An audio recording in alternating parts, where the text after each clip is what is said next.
Hello everybody and welcome back to another video on my channel, and today I will be showing you how to work and will be reviewing the Keystone K-27G video film camera, and then I'm going to show you how it works. Okay, so firstly, the K-27G, you can see it is a triple lensed camera. It has 3 lenses right here on the front, and they rotate just like this. There is this thing, I'm not sure what it's called. I'm gonna call it the f-stopper, because it shows you what f-stop you should adjust. Speaking of f-stop, you have the f-stop controls here, and you have your filter selector right here. It's a little bit of a slider. You can see editor, zoom. There you go. There it is switching. You have your dials and f-stop number there. So when you turn the f-stop, you can see it changes to a different number. That's your f-stop control. And then the one right above it, that is the filter. Moving on, here you have your viewfinder. This is where light comes in, and at the back of the camera you see it is quite plain, and then here is where you look in. Here's your viewfinder. So there you go. On the right side of the camera there are 3 things. Here shows how much film you have left. Here is your recording controls, and here's your wind crank thingamajig right there. On the left side, here we have our opening and closing, and that will round off the components of the exterior camera itself. Moving on to how cameras work. So what cameras do is they have a lens, and then the incoming light is focused by the lens. Then the f-stop lets a certain amount of light in, either a little bit or a lot in. The f-stop just controls how much light comes in.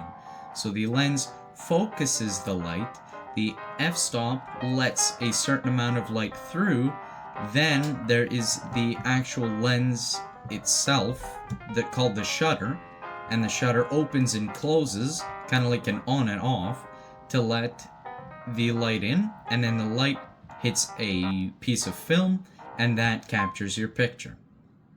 Now moving on to actually how the camera takes pictures. So remember that lens.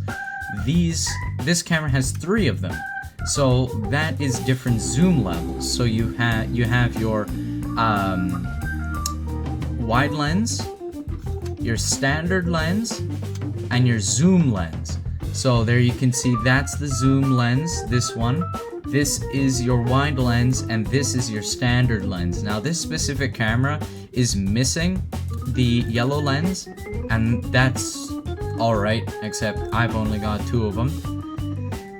Then you have your f-stop controls here, which I will show you what it does by looking down. So you can see the f-stop is currently set to 1.8, and that is a f-stop of 16. So the higher the number, the higher the f-stop, the smaller and smaller that little hole gets, letting in less or more light, depending on what f-stop you set it to. So that controls how bright the picture is, and that is called exposure. So how bright the picture is how exposed it is. Next, you have your filter control.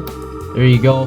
You can see the different color filters switching in and out there. This is no filter. There you can see this is a white filter or a gray filter, and then this is a reddish filter. Now I'm not absolutely certain on it, although this YouTube channel here, right here, said that the different lenses, or not lenses, the different filters are for different things you're shooting. So the orange lens, which is when you put your control here all the way to the bottom, that is for shooting the sky. So it gives a little bit of contrast between the different clouds and stuff. Then the whitish one, which is the setting set right here to the middle, that is for plants, showing different contrast between the colors.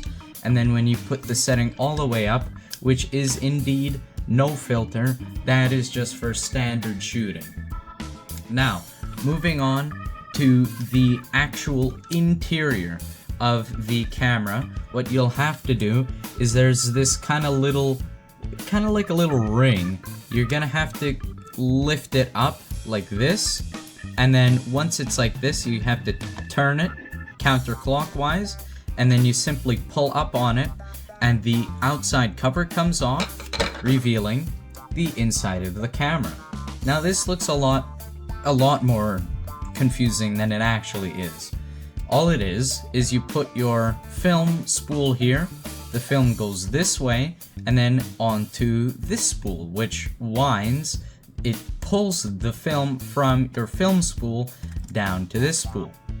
Now I'll explain how that works shortly, but quick explanation, the light comes in through the lens, it is focused, the f-stop controls how much light goes through, it goes past the shutter, controlling if there's light going or if there's no light going, and then the light imprints itself onto the film, capturing your picture. So that is a quick explanation of how the camera works. Now I'm going to show you how to work it, and then I'll give a final review, and that'll be it. So quick disclaimer, I haven't taken any videos, I haven't taken anything on this camera because I haven't bought film, I haven't done anything with that. So I don't have any film to show you how to load it, but I will explain it as best as I can.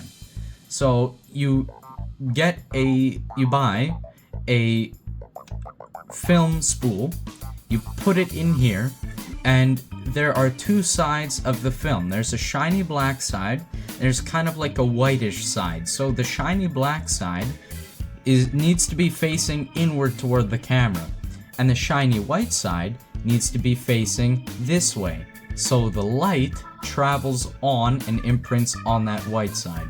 So once you've got your spool here, you're gonna pull the film, make sure the white side is facing this way. Don't twist the film, just flip the spool however it needs to. There's a little gate here, push down on the gate, put the film between the little pincers and put it through this way.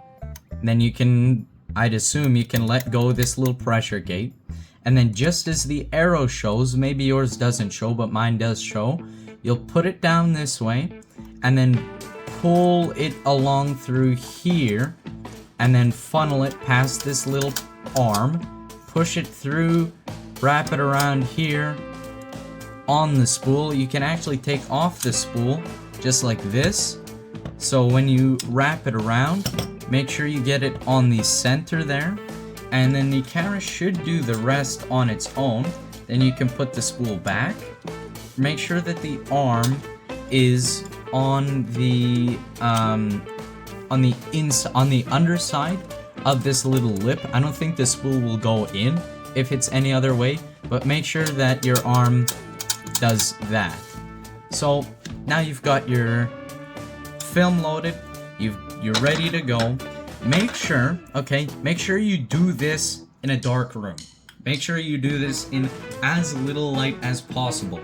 If you can do this in the complete night, that will be better. But if you have like a tiny little light across the room, because if any light reaches the film, it is going to imprint that. So have as little light in your room as possible. Big disclaimer, don't have any lights on in your room, or have as little lights on in your room as possible. Now that you've got your film in there, you cover it back up with this little turn. You turn it to the right, that locks it in place, and you can fold it down. Now you can turn your lights on. It's dark in here. So now you've got your camera, right? And you're, okay, I want to shoot some video, but I don't know how the f-stop works. Now the f-stop, remember, that is how much light in. So I know my camera has this. I don't think very many cameras have this due to research on the internet. But if your K-27G has this attachment on the top, then this is what it looks like. So there's a little button here. there's a little display and there's a black number on the left. Now what I know is that this, from what I know, this camera captures in 16 frames per second. So there's a little dial on the left side of this f-stopper, that's what I'm gonna call it. You turn it, and that changes the different numbers. Now make sure that the number on the black side is set to number 16. That means that all these little numbers here in the white section, those will be appropriately in place. So now that you've got that done, and let's say I want to take a video of my computer screen. So what I'm gonna do is I'm gonna point my camera at what I want to capture, and I'm gonna press and hold this little green button for about half a second to a second, then I'm gonna let go. And when you look at it, you'll see that needle has moved somewhere. And if you want, you can actually hold down the button and point it into a light of sorts, just like I have done, and you can see the needle has moved up. And now you can actually see now that the light coming in from the ceiling is a little darker, and I press the button, you see the needle move down. And that, wherever that needle stops, is the f-stop that you select right here. So if I was to shoot my screen, I will point my camera at what I'm trying to capture, and you see it gives me a reading of between 2.8 f-stop and 4 f-stop. So I'm going to turn this dial until I get to that appropriate f-stop. So that is 11. That is way too high. So I'm going to turn it down. There's 1.8. I'm going to turn it down again. That's 16. And I'm going to turn it until I get to 4.